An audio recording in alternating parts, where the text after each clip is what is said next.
220 se refiere al tema intervención en las universidades. Vamos a ceder el uso de la palabra al señor decano del Colegio de Abogados de Lima, el doctor Mario Amoretti Párez.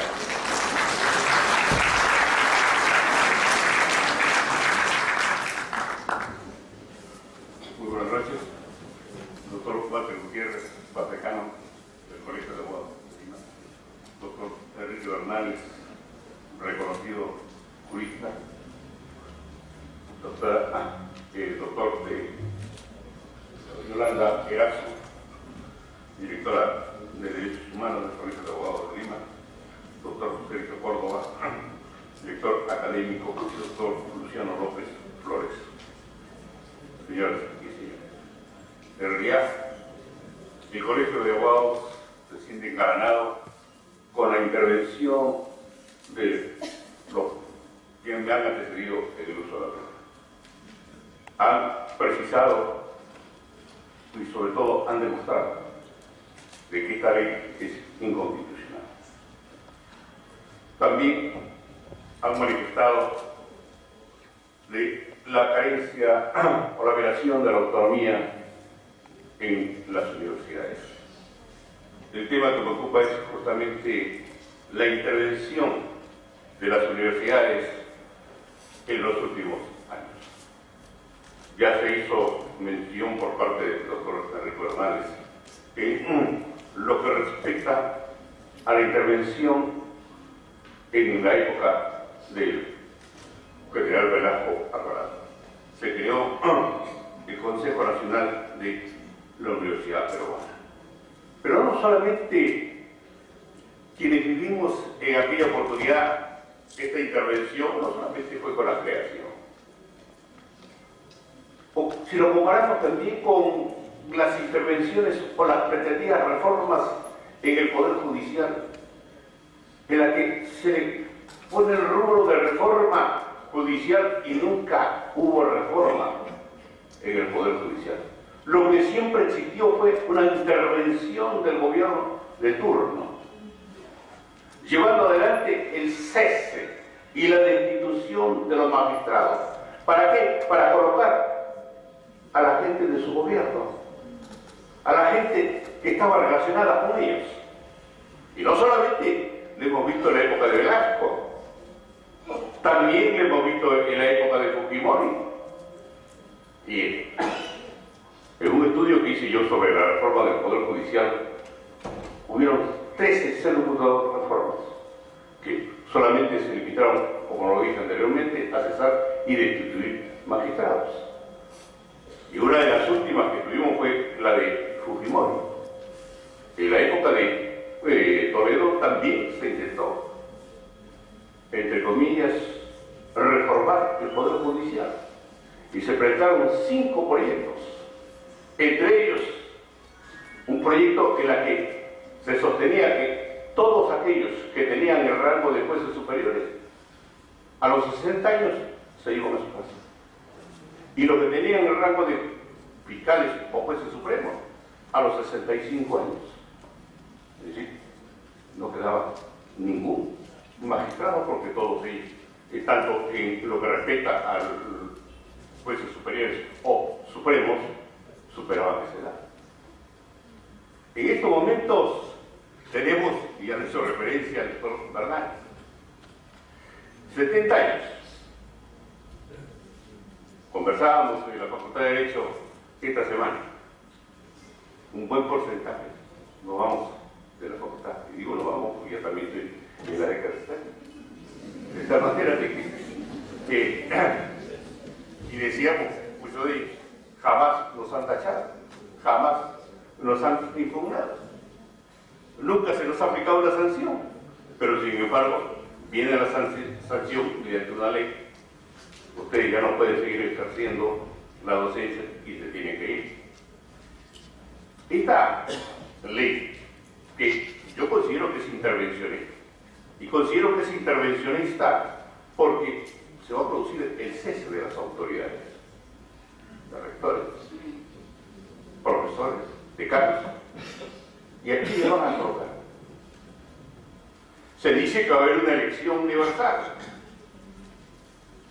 Vamos a a ver desfilar a los que aspiran a ser rectores y decanos, a colocar su panel, a colocar su banner, a concurrir a las aulas universitarias para los efectos de hacer su campaña a fin de que voten por ellos.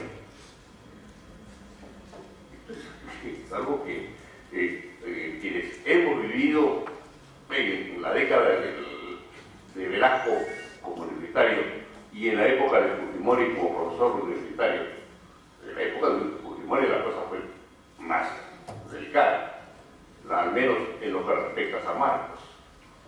La intervención militar,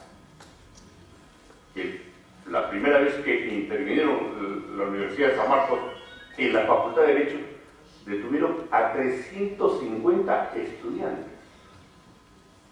Y los detenidos los colocaron en la explanada de la Facultad de Derecho y los soldados pasaban por encima de ellos caminando.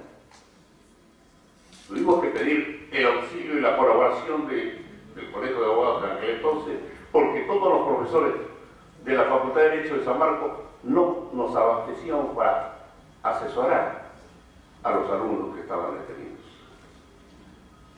Esta situación se agravó aún más, porque los soldados se colocaban en las escaleras, se colocaban en los techos, y podrán ustedes imaginar que estábamos dictando clases y los soldados ingresaban para ver qué es lo que estábamos conversando o dialogando por los alumnos.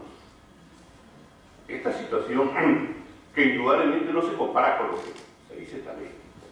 Pero, pregunto, con este cese de autoridades que se va a realizar ya, ¿a quién van a nombrar? Al que justamente presida esta Superintendencia Nacional de Educación Superior. ¿Y quién nombra a este superintendente? El gobierno del turno. Y a nosotros, indudablemente, que se dice, no van a ser nombrados de otra manera. Pero, seamos prácticos y realistas. Quienes van a intervenir para el nombramiento provisional de estas autoridades no va a ser el gobierno. Se recordar en la época en que Velasco nombró el Consejo Nacional de Justicia. 2 representantes del Ejecutivo, 2 representantes del Legislativo, no había poder legislativo, ellos mismos nombraron el Legislativo. 2 representantes del Poder Judicial, ellos mismos habían nombrado a los miembros del Poder Judicial. De tal manera de que cuando hablamos de esta intervención por parte de este gobierno con esta ley universitaria, es porque los hechos que le estoy relatando y que hemos sido testigos, entonces va a repetir, porque en la misma forma como se llevó adelante la intervención en las universidades, que si bien es cierto en la época de Velasco y Fujimori ya fue mediante la fuerza, pero aquí ellos van a colocar a los profesores a quienes ellos consideran que deben integrar. Y podemos nosotros concebir, como lo decía el doctor Bernal, como lo decía el doctor Walter Gutiérrez, podemos nosotros concebir de que ellos, esta superintendencia, va a respetar la libertad de cátedra. Podemos nosotros concebir que ellos nos van a decir cómo y en qué forma se va a llevar adelante la educación superior. Si no está capaz, el Ministerio de Educación no tiene la capacidad para llevar adelante una buena educación inicial, básica, secundaria. Y sin embargo, no puede con estos 3 entes, va a poder llevar adelante una buena educación superior. Y nos encontramos en una situación difícil. Sí, que hay universidades que presentan problemas, los hay. Pero vayamos y retrocedamos un poco. ¿Quiénes son culpables? Son las universidades. ¿Qué hicieron los gobiernos y qué hizo el gobierno en estos 3 últimos años para tratar de mejorar la educación superior? ¿Qué hizo el Congreso? Esta ley, como lo ha manifestado el doctor Hernández, no solamente nos da a conocer un desconocimiento de una realidad, sino que vemos nosotros las leyes que son aprobadas por el actual Congreso. Podemos concebir que algunas de ellas verdaderamente deberían ser respetadas como tales.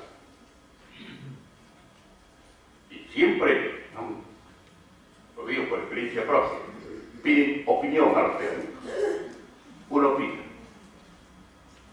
¿Y qué resuelve? Políticamente. Jamás toma en consideración la opinión de los especialistas de los técnicos.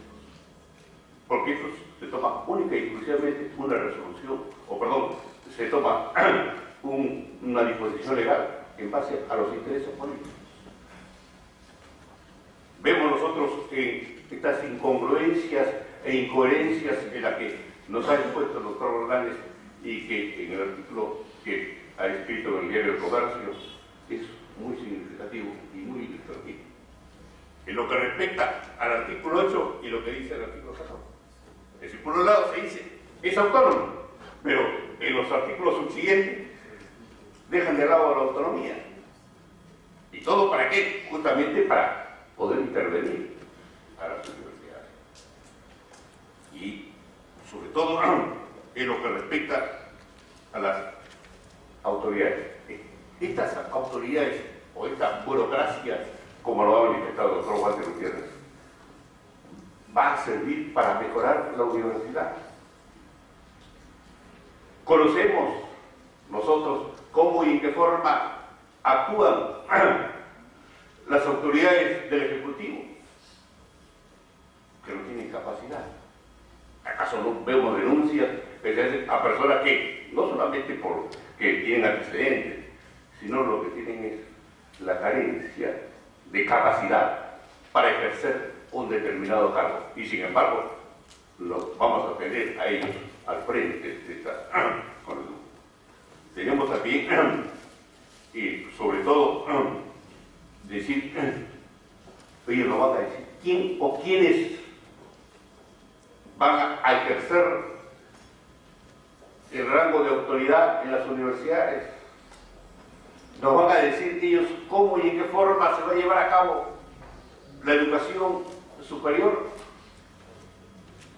Son muchas interrogantes que podríamos llevar adelante, y sobre todo cuando, por la experiencia que hemos tenido nosotros, y sobre todo con la experiencia en las intervenciones en el Poder Judicial de la que estamos nosotros más cerca a él.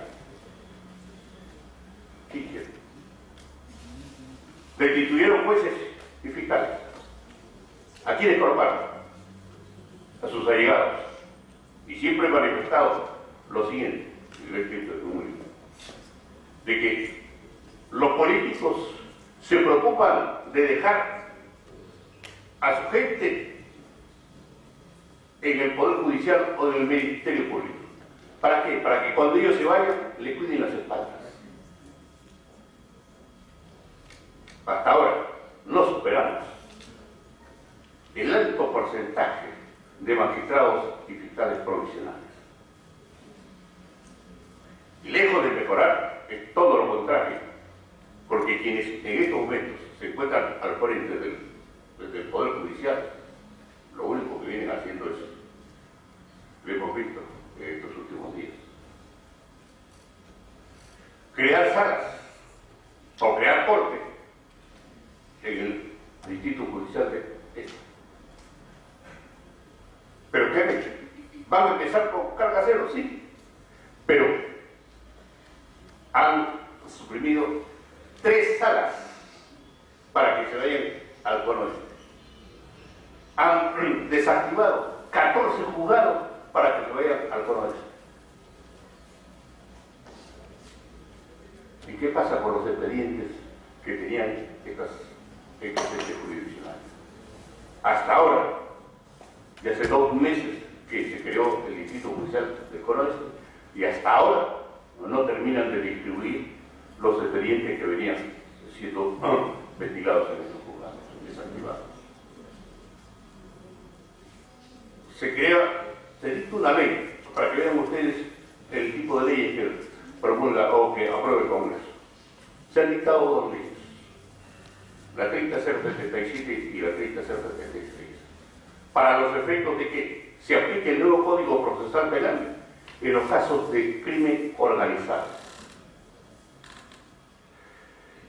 Sabemos nosotros que no tenemos capacidad, o perdón, fuese capacitados. No hay logística, no hay presupuesto, no hay personal. Y se ha creado se ha propuesto implementar el nuevo Código Procesal Penal para estos delitos tan graves a partir del 1 de julio. ¿Y qué se ha dicho? En la última disposición complementaria se dice expresamente que el Poder Judicial y el Ministerio Público aplicarán su propio presupuesto que tienen vigente. Si el Poder Judicial y el Ministerio Público no tienen presupuesto, no hay papeles, no hay absolutamente nada en el Poder Judicial para poder administrar justicia. Y lo que es más, se dice en esta misma disposición complementaria que está prohibido que pidan un presupuesto suplementario. ¿Y cuándo? Lo digo esto porque lo hice conocer en una entrevista y llamaron al presidente del Poder Judicial. Y él dice, no, que yo estaba mintiendo. Dice, pero ¿hay o no hay presupuesto? ¿Hay o no personal? Bueno, estoy pidiendo un presupuesto suplementario de 49 millones de soles. O sea, que en estos momentos no. Si la misma ley lo prohíbe, y ahí viene a colación lo que manifestaba y lo que ha expuesto el doctor Renal, que si un artículo se señala que le da autonomía a las universidades y entonces se le quita esa autonomía, aquí se dice, funcione usted, van a trabajar en estos momentos, se acelera la administración de justicia en los delitos de crimen organizado, pero no le vamos a dar un solo. Y si usted pide ese crédito suplementario, tampoco, la misma ley lo dice, tampoco pueden solicitar. De tal manera de que vayamos a lo que motiva esta intervención. De que, en efecto, tiene su voluntad de esta ley, pero ha faltado el consenso, ha faltado el debate, y nos encontramos con estas incongruencias a las que he hecho referencia anteriormente. Para mí, esta es una manera de querer intervenir en las universidades. Es la única forma que no lo pueden hacer como lo hizo Fujimori, manos militares. Pero con esta ley sí van a intervenir porque van a colocar a las autoridades que a ellos les conviene. También tenemos nosotros en la ley servicio. Es una forma en la que intervenir en el Poder Judicial. Porque el Poder Judicial está regido por su ley orgánica. Y una ley de menor jerarquía quiere derogar lo que señala la ley orgánica del Poder Judicial. Y eso es una de las razones por las cuales, gracias al doctor Córdoba, director académico, se está llevando adelante este debate. Es uno de los primeros debates en lo que respecta a la ley necesaria. Y tengo que tener la plena seguridad que el Colegio de Abogados estará al frente ante cualquier intervención que se pretenda en las universidades o en el Poder Judicial. Muchas gracias.